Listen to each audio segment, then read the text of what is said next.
त्यांना, तर 100% यावरती देखील विचार केला जाईल, की ही योजना बंद होणार नाही.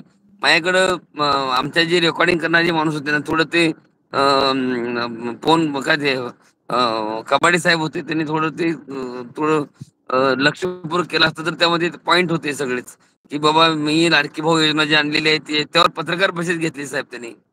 हो. आपल्या गोष्टीवरती पत्रकार परिषद घेतलेली आहे तिथं. लाडकी बहीण योजना आणलेली ती मी बंद करणार नाहीये. लाडकी बहीण योजना बंद पडणार नाही. तो शब्द मी दिलाय, तो शब्द मी 100% काटेकोरपणे पाळणारा माणूस आहे.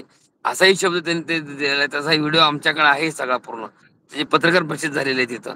आणि शांतपणे म्हणजे असं नाही की बाबा की ते काहीतरी सांगितलं असं प्रकार काय झालेला नाही.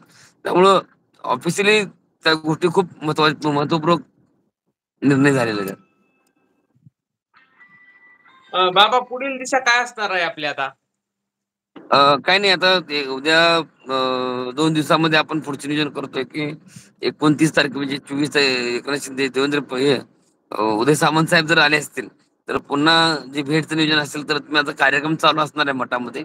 तरी देखील तो कार्यक्रम बाजूला ठेवून मी 100% बघा 100% मी पूर्ण प्राधान्याने वेळ देऊन पुन्हा एक वेळ तारीख फायनल करून त्या ठिकाणी ऑफिशियल मीटिंग 100% आणि जे आर केव्हा निघणार या संदर्भाची भूमिका असेल. पण आता जी माझी भेट झाली त्या भेटी संदर्भात हा विषय ग्राउंड लेवलचा नाहीये. हा विषय लोकलचा नाहीये. हा विषय राज्य लेवलचा आहे. त्यामुळं मी आता काय करणार आहे, की उद्याच्याला मला जमेल का नाही माहित नाही.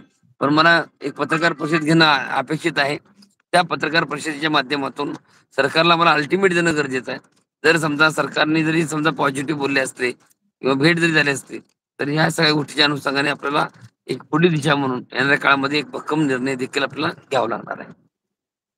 पण त्या सगळ्यात बरोबर. मोठी गोष्ट म्हणजे एकनाथ शिंदे साहेब नाचा पाडा नाहीये. 100% पॉझिटिव्ह आहेत. 100% तुम्हाला मी मार्गस्थ लावतो, तुम्हाला वाऱ्यावर सोडत नाही. अशा पद्धती भूमिका त्या ठिकाणी मांडलेली आहे. फक्त त्याला टॉर्चर करणं गरजेचं आहे. त्यांना मागं लागणं गरजेचं आहे. नक्कीच. त्याच्यामध्ये असणं गरजेचं आहे. हेच जर काम जर त्यावेळेस दुधाभिषेक करून जर त्यावेळेस आपण जर संख्याबळ दाखवलं असतं, तर आज ही वेळ आमच्यावरती आली नसती साहेब. हो. खरं. आम्ही दुधाभिषेक केलं होतं ना, त्यावेळेस जर आम्हाला सपोर्ट केला असता, तेव्हा तारीख दिलेल्या वेळेस मला सपोर्ट केला असता. एक वेगळं समीकरण त्या ठिकाणी झालं गेलं. ते जर थांबलं असतं आणि ते जर झालं नसतं, तर आज महाराष्ट्रामध्ये एक वेगळं चित्र तुम्हाला बघायला भेटलं असतं आणि तुम्ही ती कल्पना देखील करू शकला असता. हो, नक्कीच. बाबा कारण त्याबरोबर जो माणूस आपलं सहकार्य करतोय, जो माणूस आपला एक नेतृत्व म्हणून त्या ठिकाणी हे होणार आहे, तर त्या माणसाचं उदो करायला आपल्याला काय अडचण होती? आज आपला विषय हं. मांडण्यासाठी ते सक्षम होते त्या ठिकाणी. हो. म्हणजे काहीच अडचण येत नव्हती साहेब.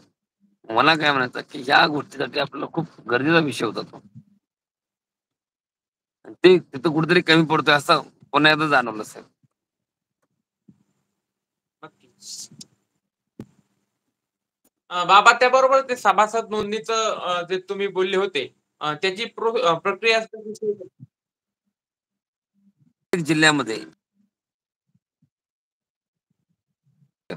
सदस्य नेमणूक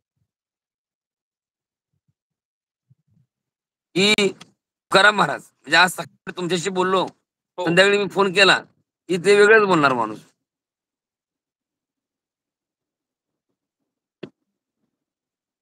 तुम्हाला लक्षात आलं का मी काय म्हटलं ते?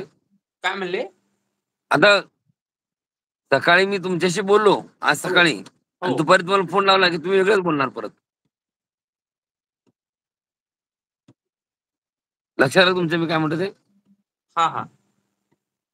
म्हणजे मी म्हणजे तुमच्याशी मी तुमच्याशी आता सकाळी फोनवर बोललो ना आता, की हां, बाबा तो हां. आपल्याला असं-असं करायचं आहे किंवा असं-असं करणार नाही.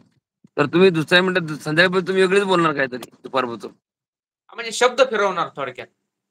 हां, म्हणजे तो माणूस कोणाचा आहे किंवा त्याच्या नेमकं मनात काय आहे? तुझ्या भाऊ त्या मनात आहे का? जो हो. जो असेल तो स्पष्ट करून त्याच्या मार्गस्थ लागावं ना. हो. आम्हाला काही विरोध नाही करा. आम्हाला काही संघटना आम्हाला वेगळं काही करायचं नाही. आम्ही डबल कार्यक्रम करणार नाही. आम्ही एकच कार्यक्रम करणार. मी आज एकनाथ शिंदेला भेटणार होतो, हे काल परावर्षीपासून चालू होतं. मी एका हो. वेळेस जर समजा एक नेतृत्व जर समजा एक कुठेतरी भेटणार असेल, तर मी भेटलो नसतो, निवांत राहिलो असतो. ते काय होतंय बघितलं असतं. हो. कारण डबल गेम करणार नाही आपण आता. इथून पुढे आपण डबल कार्यक्रम करणार नाही. मी उपोषण केलं, तर दुसऱ्याने करत असतील तर मी उपोषण कॅन्सल करणार. त्याने करा म्हणणार त्यांना. पण एका वेळी 2 कार्यक्रम